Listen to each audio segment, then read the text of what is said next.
तो नमस्कार, आप देख रहे हैं न्यूज नेशन। मैं हूं अनुराग दीक्षित और इस वक्त की बड़ी खबर हम आपको बता दें। जम्मू कश्मीर की आवाम ने आज अपना संदेश साफ कर दिया है। जम्मू कश्मीर डीडीसी चुनाव के रुझानों में गुपकार गठबंधन आगे नजर आ रहा है।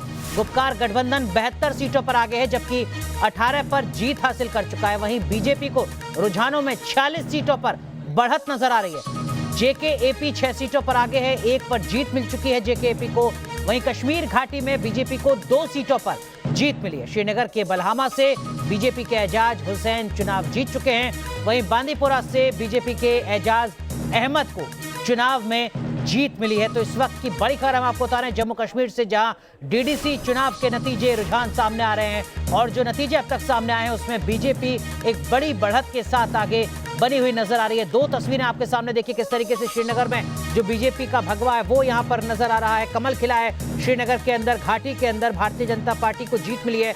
शुरुआती रुझान के मुताबिक 2 सीट ऐसी हैं जहां पर बीजेपी को जीत मिल चुकी है। हम आपको दिखा रहे हैं वो तस्वीरें जहां पर नतीजों के बाद, रुझान के बाद जो जश्न है वो कार्यकर्ताओं में नजर आ रहा है। और देखिए इस नतीजे का बहुत कुछ मतलब है, क्योंकि धारा 370 हटने के बाद जम्मू कश्मीर का ये पहला चुनाव।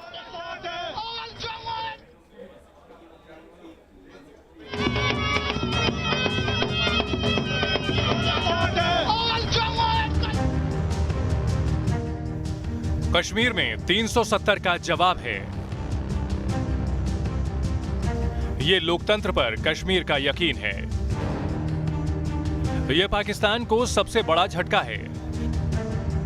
जी हां, जम्मू कश्मीर में डीडीसी चुनाव के नतीजे बताने के लिए काफी हैं कि कश्मीर की फिजा किस तरह बदल चुकी है। डीडीसी चुनाव में भारतीय जनता पार्टी ने कमल खिला दिया है। कश्मीर के लोग अमन और विकास चाहते हैं। वो आतंकवाद से ऊब चुके हैं और उनका यकीन केंद्र सरकार पर बढ़ चुका है। कुछ यही संदेश है जम्मू कश्मीर की आवाम का, जिन्होंने डीडीसी चुनाव में अपना फैसला सुना दिया है। 370 और 35 से समाप्त होने के बाद लोगों ने 52% वोट डाला है। इस लोकतांत्रिक प्रक्रिया में वो जो शामिल हुए हैं वही सबसे बड़ी विजय है और उन लोगों के सोच की पराजय है जो कहते थे खून खराबा होगा, ये हो जाएगा, सब निगेटिव बातें करते थे। जम्मू कश्मीर में कुल 280 सीटों पर 8 चरण में मतदान कराया गया था, जिसमें 2178 उम्मीदवारों ने किस्मत आजमाई। खास बात यह है कि कश्मीर से धारा 370 हटने के बाद ये पहला चुनाव है जिस पर पूरी दुनिया की निगाहें थीं। बीजेपी ने भी इस चुनाव में पूरा जोर लगाया है, जिसके नतीजे चौंकाने वाले आए हैं। जम्मू में बीजेपी को भारी बढ़त मिली है, तो वहीं घाटी में बीजेपी ने अच्छा प्रदर्शन किया है। हमारे साथ इस वक्त बीजेपी के वो डीडीसी कैंडिडेट है जिन्होंने खाता खोला है बीजेपी का श्रीनगर में। हमारे साथ एजाज हैं। एजाज साहब, आपने जीत लिया है, क्या कहेंगे अपनी जीत के बारे में? आप चलते कैंडिडेट है जिनको जीत मिली है। भाई, ये जीत सारे पूरे देश के लोगों की जीत है। ये हर एक फर्द की जीत है जिन्होंने यहाँ पे आके बलिदान दे दिया। ये हर एक लोगों की जीत है, ये लोगों की जीत है। ये कम्युनल जो पॉलिटिक्स कर रहे थे कुछ पार्टियां, ये उनकी हार है। कश्मीर के डीडीसी चुनाव के नतीजों से साफ हो चुका है कि कश्मीर की आवाम का भरोसा केंद्र सरकार पर है और वो पाकिस्तान के प्रायोजित आतंकवाद और अलगाववाद को नकार चुकी है। श्रीनगर से इदरीस लोन और जम्मू से शहनवाज खान के साथ टीम न्यूज नेशन। तो इन चुनावी नतीजों का मतलब क्या है, ये समझना भी बेहद जरूरी है। आपको बता दें कि हमारे साथ सामाजिक कार्यकर्ता सुशील पंडित साहब जुड़ रहे हैं। कुछ और खास मेहमान भी हमारे साथ जुड़ेंगे, उनसे भी तमाम चीजों को समझने की कोशिश करेंगे। लेकिन सुशील पंडित साहब, आज के इन चुनावी नतीजों का क्या कुछ मतलब आपके हिसाब से?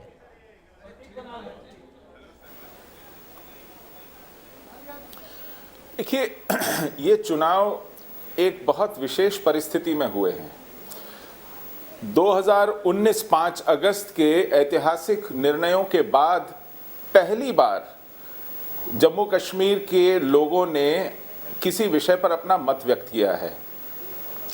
यद्यपि ये चुनाव स्थानीय निकायों के, जिले की विकास परिषद के चुनाव थे, लेकिन गुपकार गठबंधन लगातार ये आग्रह करता रहा कि इन चुनावों में 5 अगस्त को हुए फैसलों पर जनता अपना निर्णय देगी। भाजपा ने ये चुनाव क्यों कराए समझ में नहीं आता। ये आनन फानन चुनावों की घोषणा तब की गई थी जब गुपकार गठबंधन के नेताओं ने कहा था कि हम तब तक चुनाव नहीं लड़ेंगे जब तक अनुच्छेद 370 बहाल नहीं हो जाता और जम्मू कश्मीर को राज्य का दर्जा पुनः वापस नहीं मिलता।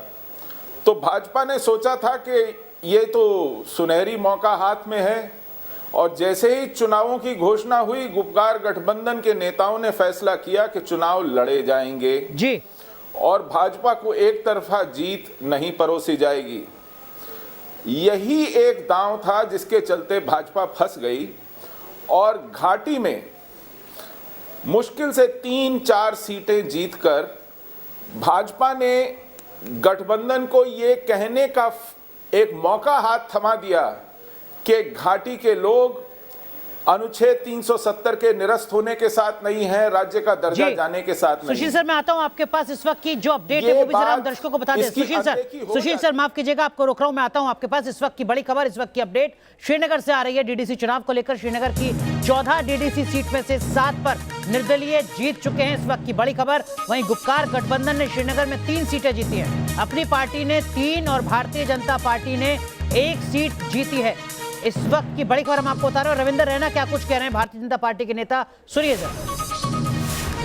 जम्मू कश्मीर में आज डीडीसी चुनावों की काउंटिंग हो रही है और जम्मू रीजन की बात करें तो बीजेपी यहां पर बढ़त बनाए हुए है, लेकिन पहली बार बीजेपी के जो कैंडिडेट हैं कश्मीर में, उन्होंने यहां पर सीट जीती है। हमारे साथ बात करने के लिए रविंदर रैना है, स्टेट प्रेसिडेंट हैं। सर, बहुत बड़ी खुशखबरी है, तो आपके कैंडिडेट जीत के आ रहे हैं, एक जीत गए हैं, दूसरे अभी लीड कर रहे हैं, कैसा क्या लग रहा है? पूरे जम्मू कश्मीर के अंदर जिला परिषद के इन चुनावों में भारतीय जनता पार्टी को बम्पर बढ़त मिली है।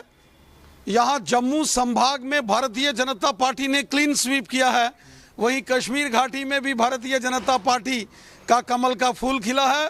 कश्मीर के अंदर बलहामा की सीट श्रीनगर की हमने जीती है और वहीं काकपुरा की सीट हमने जीती है, पुलवामा से हम जीते हैं।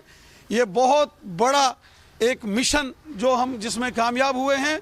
भारतीय जनता पार्टी की ये जीत आम जनता की जीत है, देश की जीत है, जम्मू कश्मीर की आवाम की जीत है। और क्या लगता है आपको कि जिस तरीके से कश्मीर में आप लोगों का कमल खिला है, क्या लग रहा है आगे भी ये सिलसिला जारी रहेगा? जी बिल्कुल, भारतीय जनता पार्टी ने कश्मीर के अंदर भी शानदार प्रदर्शन किया है। अभी तक हमारे 3 उम्मीदवार जीत चुके हैं और 5 पर हमारे उम्मीदवार लीड कर रहे हैं। बहुत सारे इंडिपेंडेंट कैंडिडेट्स भी हैं जो कश्मीर घाटी के अंदर इस समय जीत रहे हैं। बताइए डॉक्टर साहब, आपको क्या लगता है कि जिस तरीके से अब ये पूरा चुनाव ये भारतीय जनता पार्टी संगठन की जीत है। हमारे कार्यकर्ताओं ने जिस प्रकार से कार्य किया है, ये उसकी बड़ी जीत है। तो आप देख सकते हैं ये रविंद्र रैना है और साफ कहना है कि जिस तरीके से काम किया गया है यहाँ पर बीजेपी द्वारा, उसी का नतीजा है कि आज कश्मीर में भी बीजेपी का कमल जो है वो खिल गया है। वीडियो जर्नलिस्ट एजाज अहमद के साथ शाहनवाज खान, न्यूज़ नेशन, जम्मू। तो रविंद्र रैना को आपने सुना। हमारे साथ इफ्तिकार हुसैन साहब भी जुड़ रहे हैं, अनंतनाग से राजनीतिक विश्लेषक हैं। साथ ही साथ अजय नंदा जी हमारे साथ जुड़ रहे हैं, भारतीय जनता पार्टी के नेता, जम्मू कश्मीर से मंत्री रह चुके हैं। अजय नंदा साहब, जिस तरीके के रुझान नतीजे अब तक सामने आ रहे हैं डीडीसी चुनाव में, कैसी तरीके की उम्मीदें थी पार्टी को? सर, पार्टी को पूरी उम्मीद थी भारतीय जनता पार्टी का जिस प्रकार से कमल खिला है, और जिस प्रकार से मैं ये कहूंगा कि 5 अगस्त का फैसला जो जम्मू कश्मीर के लिए आया था, लोगों ने उसके फेवर में वोट डाला है और भारी बहुमत से जो है कमल जो है जम्मू में खिला है। और कश्मीर की बात करें तो आपने देखा कि कश्मीर में भी भारतीय जनता पार्टी की सीटें जो हैं वहां पे निकली हैं। लोगों ने अपना यकीन भारतीय जनता पार्टी पर जितलाया है और भारी बहुमत से जम्मू प्रोविंस की बात करें तो जो है यकीनन जम्मू में बड़ी बढ़त भारतीय जनता पार्टी को नजर आती है। बहुत बहुत शुक्रिया नंदा साहब आपका जुड़ने के लिए। हमारे सहयोगी शहनवाज खान भी हमारे साथ जुड़ रहे हैं। लेकिन इफ्तिकार हुसैन साहब, 370 पर जम्मू कश्मीर के लोगों की मोहर है ये, इस बात को सुशील पंडित साहब भी कह रहे हैं, भारतीय जनता पार्टी के पूर्व मंत्री भी कह रहे हैं। आप इत्तेफाक रखते हैं इस बात से? नहीं, बिल्कुल भी नहीं। देखिए, जहां तक इस इलेक्शन की बात है, इसमें जो मेजॉरिटी वोट जो हुआ है वो डेवलपमेंट के मुद्दा पे हुआ है। और अगर आप जम्मू की जहां तक बात करते हैं तो जम्मू में भारतीय जनता पार्टी को बहुत ही बड़ा धचका लगा है, जहां पे उनकी सरकार का ये हुआ था, जन्म हुआ था उनकी पार्टी का जन्म जम्मू में हुआ था, जम्मू कश्मीर में, तो उसी जम्मू में आज उनका देखिए कहाँ पे नंबर्स आ गए, वहां पे भी PhD के नंबर्स गिने जा रहे हैं। और जहां तक कश्मीर की बात है, अगर आप इसको 370 के साथ जोड़ रहे हैं, हम तो नहीं जोड़ रहे हैं इस इलेक्शन को, अगर आप जोड़ रहे हैं या भारतीय जनता पार्टी के स्पोक्स पर्सन या कोई प्रवक्ता जोड़ रहे हैं यहाँ पे, तो हम फिर ये कहना चाहते हैं कि फिर इसको क्या हम रेफरेंडम समझे कि आज जम्मू कश्मीर के लोगों ने मेजॉरिटी में PhD को वोट दे के नकारा है उस फैसले को, दिल्ली के उस फैसले लेकिन रेफरेंडम इफ्तिकार हुसैन साहब, किसको आप समझेंगे कि गुपकार गुट में 6 राजनीतिक दल, जिसमें 2 बड़े राजनीतिक दल जो अब तक एक दूसरे की खिलाफत करते रहे सियासत में, उनको एकजुट होना पड़ता है, क्या इसको रेफरेंडम ना समझा जाए? क्या ये ना समझा जाए कि 370 की बेचैनी है जिसके चलते तमाम इस तरीके के राजनीतिक दलों को एक मंच पर आना पड़ा? देखिए, जहां तक मिलने का सवाल है, मैं किसी का पक्ष नहीं रखना चाहता हूं यहाँ पे, लेकिन हम मैंडेट की कदर रखते हैं और मैंडेट जो लोगों ने मैंडेट दिया उसकी कदर सबसे ज्यादा दिल्ली सरकार को रखनी चाहिए। ऐसा ना हो कि वही गलती हो जाए। मुझे आप बोलने दीजिए ना, आपने सवाल पूछा, मैंने तो बोला। सर मेरे पास समय थोड़ा कम है इसलिए। जी कहिए इफ्तिकार साहब अपनी बात। तो मतलब गरज है कि जो इंडिपेंडेंट कैंडिडेट से क्लेम कर रहे हैं बीजेपी की, वो इनके कैंडिडेट से नहीं, ऐसा कुछ भी नहीं है। PhD में कुछ खलल था और उनके ही कैंडिडेट से, कल की डेट में आपको खुद ही पता ठीक है। शहनवाज खान हमारे सहयोगी जम्मू से हमारे साथ जुड़ रहे हैं। इफ्तिकार हुसैन साहब माफ कीजिएगा आपको रोक रहा हूं। शहनवाज, क्या वैसी ही तस्वीर है जैसी इफ्तिकार साहब बता रहे हैं, या 370 पर मोहर है? केंद्र सरकार के डेवलपमेंट के जो तमाम प्रोजेक्ट है उस पर भी मोहर है? देखिए अनुराग, इसमें कोई दो राय नहीं है कि कई ऐसी सीट हैं जहां पे टफ कंपटीशन है और बीजेपी जो है, जो एक्सपेक्ट कर रहे थे वो चीज़ उनको नहीं मिली है। लेकिन ज़रूर जम्मू प्रोविंस में बीजेपी इस समय आगे चल रही है, लेकिन कश्मीर में पीपल अलायंस जो है वो आगे चल रही है। लेकिन अनुराग, ये जो चुनाव है ये सीधे सीधे जो यहाँ पर सरकार की मंशा थी कि ग्रास रूट डेमोक्रेसी को मजबूत किया जाए, वो यहाँ पर दिख रहा है अनुराग। और जो पार्टियां पहले चुनावों को बाइकआउट कर रही थी, जो चुनावों में हिस्सा नहीं ले रही थी, आज वो चुनावों में हिस्सा लेने के लिए यहां पर मजबूर हो गई हैं। जरूर कश्मीर में जो पीपल अलायंस है उनको ज्यादा सीटें मिल रही हैं, लेकिन अब जो पूरे देश का और पूरे जम्मू कश्मीर का भरोसा है वो ग्रास रूट डेमोक्रेसी में है। और ये सीधा सीधा संदेश जो है वो यहां पर चारों तरफ से चला गया है। जरूर अभी वोटों की गिनती जो है वो यहां पर जारी है और सारी पार्टियां जो है वो एक दूसरे को यहां पर टफ कंपटीशन दे रही हैं। बीजेपी की अगर हम बात करें तो जम्मू रीजन में बीजेपी इस समय 47 सीटों पर यहां पर आगे चल रही है और कश्मीर में जो पीपल अलायंस है वो 90 सीटों पर आगे चल रही है। लेकिन अभी अनुराग ये सारे रुझान है, थोड़ा टाइम जरूर यहां पर लगेगा क्योंकि सारी वोटिंग जो है वो बैलेट से हुई है और रिजल्ट्स जो है वो 8-9 बजे के बाद एग्जैक्ट यहां पर आएंगे। लेकिन जरूर ये जो DDC चुनाव है ये जम्मू कश्मीर में एक बदलाव की जो एक तस्वीर है उसको लेकर सामने आए हैं और आने वाले दिनों में जो जम्मू कश्मीर में डेमोक्रेसी है वो और भी ज्यादा मजबूत देखने को मिलेगी। अहम बात यहां पर आप कह रहे हैं, तमाम खास मेहमान हमारे साथ बने हुए। हर अपडेट न्यूज नेशन सबसे पहले आप तक पहुंचाएगा। रुक रहे हैं कुछ देर के लिए, तुरंत हाजिर हो।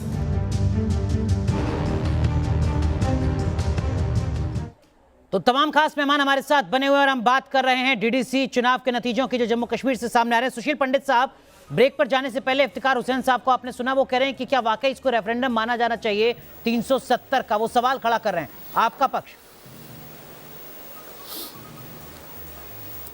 मैं नहीं समझता कि ये रेफरेंडम माना जाना चाहिए, क्योंकि कम से कम 280 सीटों पर स्थानीय निकायों के चुनाव हैं। वहां के स्थानीय मुद्दों, स्थानीय विकास की आवश्यकताओं और स्थानीय व्यक्तियों के बीच लड़े गए चुनाव हैं। ये अलग बात है कि इसको पार्टियों ने अपने सिंबल पर अपने उम्मीदवारों के माध्यम से लड़ा है। इसलिए अगर भाजपा कुछ 5-7 जगहों पर जीतती है घाटी में, 140 में से अगर 5-7 जगहों पर जीतती है, तो मैं मानूंगा कि ये उसके वहां के कार्यकर्ताओं की और उम्मीदवारों की मेहनत और छवि का नतीजा है। क्योंकि पार्टी तो इतनी जगहों पर चुनाव लड़ी, उसको विशेष विश्लेषण देखा जाएगा, कुल कितने वोट मिले, कहां कहां पर दूसरे या तीसरे या चौथे नंबर पर रही, तब देखेंगे कि पार्टी की कितनी पैठ बनी है। लेकिन चिंता का विषय यह है कि जो जम्मू क्षेत्र है, जो भाजपा का गृह क्षेत्र है, उसके वर्चस्व का क्षेत्र है, वहां पर अभी भाजपा 50 का आंकड़ा भी पार नहीं कर पाई है जी। 140 में से। ये भाजपा के लिए चिंता की बात है, क्योंकि भाजपा दिल जीतने में लगी रही घाटी का। ठीक है, तो आप कह रहे हैं कि इसको 370 के रेफरेंडम के तौर पर देखा जाना सही नहीं होगा।